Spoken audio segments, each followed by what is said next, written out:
Hello students, कैसे हैं आप सब लोग। I Priya Malhotra welcome you on Dev right way education. आज हम स्टडी करने वाले हैं साइंस का एक चैप्टर जिसका नाम है इलेक्ट्रिसिटी। ठीक है, देखते ही आप लोगों के खून में जो है बिजली सी करंट दौड़ने लग गया होगा सुन के। तो इसको हम स्टार्ट करते हैं, एक इंटरेस्टिंग वे से समझने की कोशिश करते हैं। ये चैप्टर बच्चों आप लोगों को आगे आने वाली क्लासेस में 11th 12th और NTSC एग्ज़ाम्स में इन फ्यूचर आप लोग अगर साइंस बैकग्राउंड लोगे तो ये आप लोगों को बहुत हेल्प करने वाला है। तो इसको थोड़ा अच्छे से समझना, ये बहुत इंपॉर्टेंट चैप्टर है और इवन कॉम्पिटिटिव एग्ज़ाम्स में भी बहुत सारे क्वेश्चंस इस चैप्टर से पूछे जाते हैं। ठीक है, सो लेट्स गेट स्टार्टेड। सबसे पहले आप ये पिक्चर देखिए, इसको देख के क्या समझ आ रहा है। सबसे पहली चीज़ जो आप लोगों के माइंड में आ रही है वो क्या है। यहाँ पे आपको बहुत सारी बिल्डिंग्स दिख रही हैं। इन बिल्डिंग्स के अंदर ये देखिए कितनी जगमग हो रही है। यहाँ सारी हर जगह इलेक्ट्रिसिटी ही है। अगर ये इलेक्ट्रिसिटी ना हो तो क्या हो जाएगा, सोच के देखिए, जस्ट इमेजिन, यहाँ सब कुछ बंद पड़ जाएगा। तो इलेक्ट्रिसिटी हमारी लाइफ में बहुत ज़्यादा इम्पोर्टेंट हो गई आज के टाइम पे। तो इसको हम स्टडी करते हैं आज। ठीक है, अब आप लोग कुछ सोच रहे होंगे इलेक्ट्रिसिटी क्या है। ऐसा वैसे सोचना बहुत बड़ा पाप है। सबको पता है इलेक्ट्रिसिटी क्या है। आप लोग जिस मोबाइल फ़ोन से पढ़ रहे हो उसको चार्ज करने के लिए इलेक्ट्रिसिटी चाहिए। हर एक चीज़ के लिए जो है इलेक्ट्रिसिटी बहुत कंपलसरी हो गया है, क्योंकि सारे इंस्ट्रूमेंट्स इलेक्ट्रॉनिक डिवाइसेस हो गए, इलेक्ट्रिकल डिवाइसेस हो गए, सब इलेक्ट्रिसिटी से ही चलते हैं। अगर किसी को नहीं फिर भी समझ आता, मैं एक आइडिया देती हूँ। घर में जो स्विच होगा उसमें अपनी फिंगर्स एंटर कीजिए और आप लोगों को कुछ करंट सा महसूस होगा इसकी तरह। तो जो वो फील करोगे वो इलेक्ट्रिसिटी है, वो करंट है आप लोगों के लिए। ठीक है, बट ऐसा करना मत, ये just for the joke purpose था। चलिए इलेक्ट्रिसिटी इंट्रोडक्शन देख लेते हैं क्या है। Electricity has an important place हमारी मॉडर्न सोसाइटी के अंदर, बिकॉज सारे के सारे गैजेट्स जो भी इंस्ट्रूमेंट हैं वो सब इलेक्ट्रिसिटी से ही रन कर रहे हैं आज के टाइम में। तो इसीलिए इलेक्ट्रिसिटी बहुत इम्पॉर्टेंट हो जाता है। ठीक है, it is a controllable and convenient form of energy for a variety of uses in home, schools, hospital, industries and so on. मतलब एक कंट्रोल्ड वे में एक कन्वीनियंट मेथड है एनर्जी फॉर्म को यूज़ करने का, इलेक्ट्रिकल एनर्जी को, जिसके अंदर हम जो हमारे डेली यूजेस होते हैं होम के अंदर, घर के अंदर, हॉस्पिटल्स के अंदर, जैसे आजकल कोरोना पेशेंट्स जा रहे हैं वहाँ पे ज़्यादा हॉस्पिटल्स के अंदर इलेक्ट्रिसिटी की 24 आवर्स रिक्वायरमेंट रहती है। इंडस्ट्रीज़ में भी, क्योंकि वैसे तो लॉकडाउन की वजह से कुछ ही ओपन है इंडस्ट्रीज़, बट हर किसी को इलेक्ट्रिसिटी की नीड है इस टाइम पे। हर गैजेट जो है, हर इंस्ट्रूमेंट जो है इलेक्ट्रिसिटी पे वर्क कर रहा है। तो इलेक्ट्रिसिटी बहुत ज़रूरी हो गई है, ठीक है, हमारी मॉडर्न सोसाइटी के लिए। अब आगे बात करते हैं डेली लाइफ में क्या क्या यूसेस हैं। जैसे हम घर से लेके चलते हैं, घर के अंदर क्या क्या चीज़ें चलती हैं। इलेक्ट्रिसिटी ली हमने। सबसे पहले अब जो हमारा फेवरेट पोर्शन होता है कम्युनिकेशन, मतलब किसी से बात करनी है या कुछ भी करना है तो वो कैसे होता है। कंप्यूटर्स, लैपटॉप्स, पोर्टेबल फ़ोन्स, ये आजकल तो ऐसे नहीं दिखते हैं, नए नए मॉडल्स आ रहे हैं। उसके बाद रेडियो, रेडियो भी कोई नहीं सुनता आजकल तो, बट इन सबको चार्ज करने के लिए भी जो है इलेक्ट्रिसिटी की नीड पड़ती है। टीवी, टीवी को प्लग करके देखते हो ना, जहाँ स्विच में लगाते हो, उसके बिना क्या टीवी चल पाता है, नहीं चल पाता ना। तो इसलिए इलेक्ट्रिसिटी भी बहुत ज़रूरी हो जाती है। यहाँ पे लाइट, जब आप लोगों को कुछ करना होता है, अंधेरा हो जाता है, रात को पढ़ रहे होते हो आप, तो उसके लिए लाइट चाहिए होती हैं। ट्यूब लाइट्स होती हैं, फ्लैश लाइट्स होती हैं, लैम्प होते हैं, फ्लड लाइट्स होती हैं। सारी की सारी चीज़ें किससे वर्क करती हैं, इलेक्ट्रिसिटी से। दूसरा हीटिंग और कूलिंग, आजकल गर्मी बहुत ज़्यादा हो रही है नॉर्थ इंडिया में, तो उसकी वजह से एसी के बिना तो कोई रह ही नहीं सकता। तो एयर कंडीशनर्स की भी नीड हो गई है। रेफ्रिजरेटर, अब ठंडा पानी भी तो पियेंगे गर्मी में। फिर कपड़े भी तो आयरन होने चाहिए, आयरन भी चाहिए।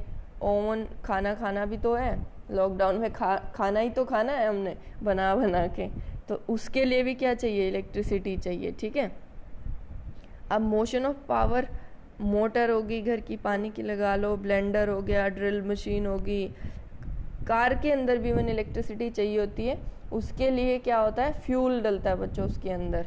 तो ये सारे यूजेस क्या हो गए इलेक्ट्रिसिटी के हमारी डेली लाइफ में। ये छोटा सा पोर्शन है जो मैंने यहाँ मेंशन किया है। इलेक्ट्रिसिटी के बहुत सारे यूजेस हैं जो मैं यहाँ काउंट भी नहीं कर सकती, ठीक है। आगे चलते हैं। इलेक्ट्रिसिटी आती कैसे है, कैसे फ्लो होती है, हाउ डज इलेक्ट्रिसिटी फ्लोज, हमारे तक कैसे पहुंचती है, ठीक है। उसका थोड़ा सा प्रोसीजर समझते हैं, ज़्यादा डिटेल में जाने की ज़रूरत नहीं है। हमारा जो चैप्टर है उसके अंदर हमें बेसिकली उसके कुछ पोर्शन ही पढ़ने हैं। करंट इलेक्ट्रिसिटी के जो चार्ज का मूवमेंट होता है वो स्टडी करना है, ठीक है। तो हम एक बार देख लेते हैं इलेक्ट्रिसिटी कैसे फ्लो होती है। ट्रांसपोर्टिंग इलेक्ट्रिसिटी, सबसे पहले पावर प्लांट्स होते हैं जो जनरेट करते हैं इलेक्ट्रिसिटी के। उसके बाद वहाँ से जो है इलेक्ट्रिसिटी हमारे बीच में पहुँचती है, ट्रांसफार्मर होते हैं किस तरीके के, स्टेप अप वोल्टेज के।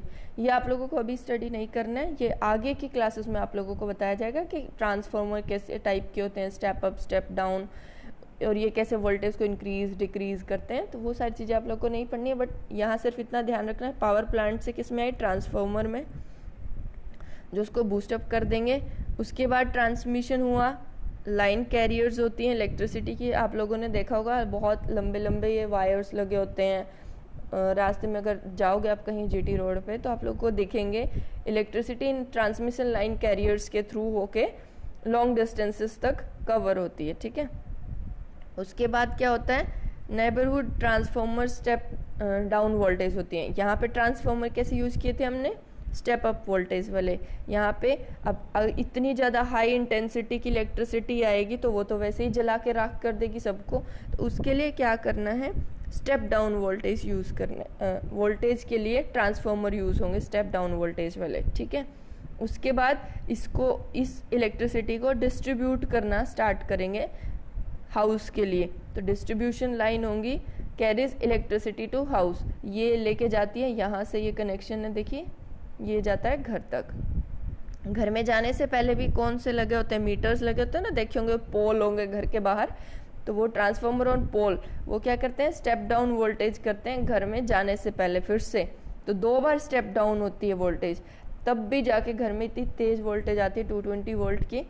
और इंडिया के अंदर आती है 50 हर्ट्ज उसकी फ्रीक्वेंसी होती है, फॉरेन में होती है 60 हर्ट्ज। ये आप लोगों के अभी काम की चीज़ नहीं है, ये आगे आने वाली क्लासेस में पढ़ना है। 220 वोल्ट कहते हैं ना, 220 का वोल्ट का झटका, जोर का झटका जोरों से लगा। तो इतनी बार 2 बार स्टेप डाउन होने के बाद हमारे पास जो पहुंचती है वो इलेक्ट्रिसिटी मिलती है हमें, ठीक है। नेक्स्ट हम चलते हैं। अब बात आती है बच्चों, चार्ज क्या है। आप लोगों ने देखा होगा जब 2 बॉडीज को आप रब करते हो एक साथ तो उसके ऊपर ना कुछ प्रॉपर्टी आ जाती है। लाइट ऑब्जेक्ट जो हल्की ऑब्जेक्ट होती है उसको दूसरी जो हैवी वेट वाली ऑब्जेक्ट है वो अट्रैक्ट कर लेती है। जैसे क्या किया आप लोगों ने, कॉम्ब लिया, एक कंगा लिया, उसको, ये एक्टिविटी भी है आप लोगों की, मैंने बोला था ना मैथ्स में जैसे एक शॉर्ट ट्रिक दूंगी तो वैसे ही साइंस में आप लोगों को एक मैं एक्टिविटी दूंगी। आज की एक्टिविटी क्या है, आप लोगों ने ट्राई करके देखना है। कॉम्ब जो घर में कंगा होता है उसको उठाना है, आपके जो हेयर्स हैं उन पे ऑयल नहीं होना चाहिए, ड्राई हेयर होने चाहिए, उस पर आप रब कीजिए। तो जब आप उनको रब करोगे कॉम्ब और हेयर्स को, तो वो जब एक दूसरे के कांटेक्ट में आएंगे फ्रिक्शन की वजह से उनके अंदर चार्ज प्रोड्यूस हो जाएगा। अब क्या करना है, आपने उस कॉम्ब को जो एक छोटे छोटे पीसेस ले लेने हैं पेपर्स के, स्मॉल बिट्स ऑफ पेपर, उनको रखना है या फिर डस्ट पार्टिकल्स रख लेना है। उस कॉम्ब को उनके पास लेके जाना, वो जो बिट्स ऑफ पेपर है वो उस कॉम्ब के साथ अटैच हो जाएंगे, बिकॉज उन दोनों के ऊपर नेगेटिव चार्ज जो है वो चार्ज पार्टिकल्स जो है वो प्रोड्यूस हो चुके हैं, वो उसको अट्रैक्ट करेंगे। तो उस वजह से हम जो चार्ज है उसी प्रॉपर्टी का यूसेस करते हुए इलेक्ट्रिसिटी जनरेट करते हैं। चार्ज बेसिकली क्या होता है, ये एक बेसिक प्रॉपर्टी होती है जो एसोसिएटेड होती है मैटर से, जो और विच इट प्रोड्यूस एक्सपीरियंस करती है। इसकी वजह से हमें इलेक्ट्रिक और मैग्नेटिक इफेक्ट्स जो है वो देखने को मिलते हैं, ठीक है। ये थोड़ा हाई लेवल की डेफिनेशन होगी यहाँ पे, objects that exert electric forces. आप लोगों ने क्या स्टडी करना है, चार्जेस की वजह से इलेक्ट्रिकल फोर्सेस कैसे एक्सर्ट होते हैं। कितने टाइप्स के चार्जेस होते हैं हमारे पास? 3 टाइप्स के चार्जेस होते हैं, पॉजिटिव, नेगेटिव और एक न्यूट्रल। आप लोगों ने एटम्स पढ़ा होगा बच्चों पहले प्रीवियस क्लासेस में। उसके अंदर क्या होता है, ये देखिए ये डायग्राम है। एटम्स के अंदर ये न्यूक्लियस है, ठीक है, सेंट्रल पार्टिकल। इसके अंदर क्या होता है?